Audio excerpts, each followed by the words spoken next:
The exhibition is to coincide with the 125th anniversary of the Belfast Central Mission.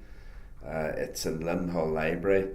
The title is the story of the first 125 years of the Belfast Central Mission, 1889-2014, with a large emphasis on really pre the end of the Second World War, and a major focus on some of the Hogg photographs which we have in the archive. A.R. Hogg was one of the two great photographers of Belfast. He and Welsh were noted as the two great photographers.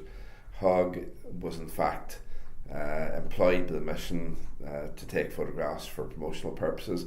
They're currently archived with myself because I created the collection, but hopefully within the next 12 months they'll move into Belfast Central Mission to these premises. The exhibition's on 3 floors.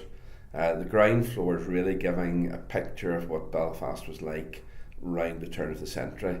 Some of the images that Hogg took, and quite a number of them in the Ulster Museum as well, of Belfast street life, 1900, 1910, the poverty, the bare feet, the torn clothes, real poverty at that point in time, not what we would describe as poverty nowadays. The next floor up really is covering one of the waifs excursions which BCM ran by the time it got to 1910-20 period.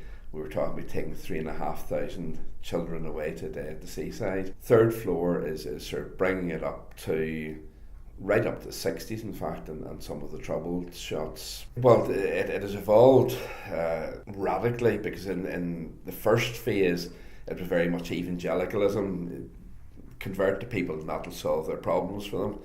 But alongside it, you couldn't go out and try to convert them unless you looked after their physical needs. The second phase really was a greater and greater emphasis on trying to just help the poor of Belfast. You got to the 1930s when the superintendent minister was John N. Spence. He was very much into Christian socialism. Then you get post-Second World War and the welfare state, which fundamentally changed everything. The idea of helping people purely because you wanted to help has to change, because suddenly there's regulation and change. And the mission changed radically and now runs a very professional social work team, doing professional social work in the name of the mission, but not sort of evangelising alongside it. We had 2 children's homes, one at Achillee, one at Malile, and one of the more interesting aspects was that during the First World War, the mission was approached by 2 or 3 organisations, NSPCC, Soldiers, Sailors and Airmen's Association, and others, because children were being left. The fathers were at the front, the mothers, some of them had gone off the rails, some of them died, some of them were ill, and there was a need to provide care for children. And in the Second World War, the then superintendent, R.M. Kerr, became guardian of over 500 children, and that in part precipitated the ongoing residential care for children, because once the war ended, they couldn't sort of say, well, goodbye, you're back on your own again.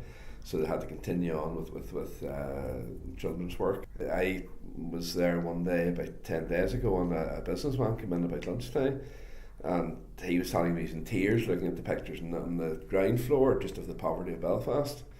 There are certainly images which pull at the heartstrings.